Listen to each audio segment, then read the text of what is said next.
Splatoon Raiders. Nintendo Switch 2. The first hour. If you've played Splatoon before, you already know what normally defines this franchise. Multiplayer. Fast matches, competitive battles, ink covering practically everything, learning movement, positioning, weapons, maps, and eventually figuring out how to use all of those systems better than the player standing on the other side. I've played every Splatoon game, including about 6 months of competitive play. Never as part of some serious dedicated clan or anything like that. Just enough time with the competitive side of Splatoon to understand what makes these games work and why players have stuck with the franchise. But Splatoon Raiders is interesting because it removes one of the biggest things Splatoon has traditionally been built around.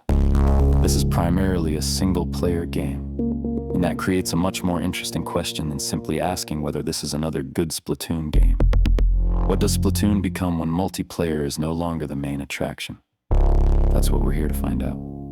Because a dedicated single-player game has to offer players something different. It can't rely on another human player creating the challenge. It can't rely on competitive rankings to create progression. It can't rely on winning the next match to give players a reason to queue up again. The game itself has to provide those reasons. There needs to be something worth discovering. There needs to be progression that actually matters. There needs to be enough freedom for players to experiment. And hopefully, there's an actual story giving all of this some purpose beyond moving from one collectible to another. That's one of the biggest things worth watching with Splatoon Raiders. Exploration and collecting are not the same thing. Nintendo has made plenty of games built around finding things. Go over here, collect this. Go somewhere else, collect 5 more, bring everything back, unlock another area. Now collect 10 of something else. That structure can work, but simply putting hundreds of objects around a map doesn't automatically make that map interesting to explore. Players need a reason to care. Finding something should occasionally change the experience. Maybe it's better equipment. Maybe it's access to somewhere that couldn't be reached before. Maybe it's character customization. Maybe it's a new mechanic. Maybe it's part of the story. Maybe it's simply something weird enough that finding it feels worthwhile. Whatever the reward is, exploration works best when curiosity itself feels rewarded. That's what Raiders needs to deliver. And hopefully there's some freedom here too. One of the best things a game can do is trust its players. Give gamers a set of mechanics and let them experiment. If somebody understands those mechanics well enough to accomplish something earlier than expected, let them. If a player discovers an unusually powerful combination, let them use it. If someone figures out a way around an encounter that the developers didn't necessarily intend, that's not always something that needs to be immediately blocked. Sometimes breaking a game is part of understanding it. Some of the most memorable games are the ones that establish their rules and then allow smart players to push those rules as far as they'll go. That's much more interesting than constantly being told, no, you can't go there yet. You can't use that yet. You can't approach the problem that way. Follow the marker. Games don't always need to protect players from their own creativity, and difficulty works the same way. A challenging game can be incredibly rewarding. A game wasting the player's time isn't the same thing as difficulty. Making someone repeat 10 minutes of content because of one mistake isn't automatically challenging. Adding 20 hours of repetitive objectives isn't automatically value. Making an enemy take 5 times longer to kill isn't automatically meaningful difficulty. Good games respect the player's time.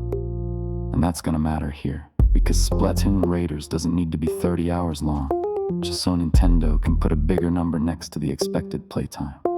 If this is a shorter single-player experience that stays interesting from beginning to end, that's completely fine. Actually, that's preferable to taking 10 or 15 hours of good ideas and stretching them across 30 hours. Gamers have too much to play already. There's always another release. There's always something sitting in the backlog. There's always another game competing for that time.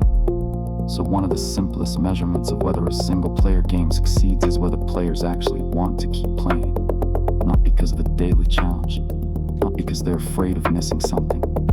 Not because there's another checklist waiting to be completed. Because they genuinely want to know what happens next.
That's the standard Raiders has to meet. Can this game keep players interested enough to reach the end before something else takes priority? And that's especially interesting coming from Nintendo right now. Nintendo can be one of the most creative companies in gaming. That's exactly why some of their decisions can also be so frustrating. There are established franchises with enormous potential that players have wanted Nintendo to revisit for years. There are genres they could explore. There are ideas they could take much further.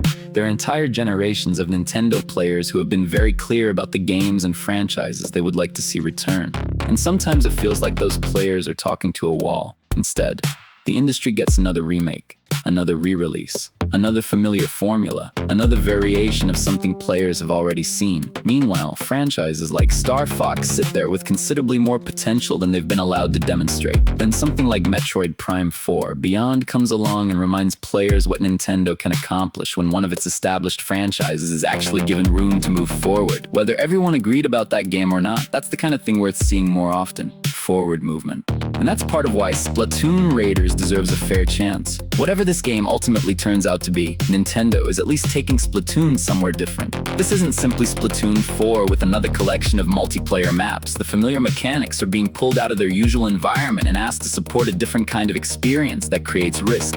It also creates opportunity. Maybe Splatoon's movement works incredibly well in a larger exploration-focused environment. Maybe its ink mechanics create interesting ways to navigate the world. Maybe character progression and equipment give players entirely new ways to approach combat. Maybe the single-player structure gives this universe room for a stronger story. Or maybe underneath everything new, it's another treasure hunt. That's why we're playing it. Not to decide what the game is before it has an opportunity to show us to actually find out. And that's also why this video is going to work a little differently. This isn't a review.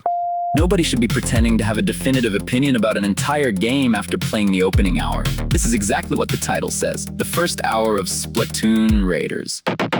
And once the game begins, the commentary is mostly getting out of the way. Because gamers don't need somebody talking over every second of footage. Players don't need every mechanic explained immediately after the game already explained it. Nobody needs a manufactured reaction every time an item gets picked up. And viewers definitely don't need someone telling them what opinion they're supposed to have before they've even had an opportunity to see the game themselves. There's plenty of time for reviews. There's plenty of time for analysis. There's plenty of time to decide what Splatoon Raiders gets right, what it gets wrong, and whether Nintendo succeeded with this experiment. For this first hour, the game gets the screen. Listen to the soundtrack. Watch the environments. See how exploration works. See how combat develops. See what the game rewards. See what it restricts. Watch how quickly or slowly it introduces new ideas. And decide for yourself whether there's something here worth continuing that's ultimately more useful than filling an hour with somebody else's opinion. By the end of the footage, different players are probably going to notice different things. Someone might immediately love the exploration. Someone else might care about the customization. Competitive Splatoon players might notice changes in movement or combat that everyone else completely overlooks. Another player might only care whether there's enough story to keep them interested. Those opinions don't need to agree.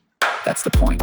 A game should be allowed to make its own case before everybody else makes the case for it. So that's what Splatoon Raiders gets here. 1 hour. No premature verdict. No manufactured reactions. No review based on a fraction of the game. Just the opening experience, presented with enough room for players to actually see it. The footage can speak for itself. You can decide what you think, and by the end, we'll all have a much better idea of whether Splatoon Raiders is actually doing something new with this franchise, or simply putting familiar Nintendo ideas inside a different package.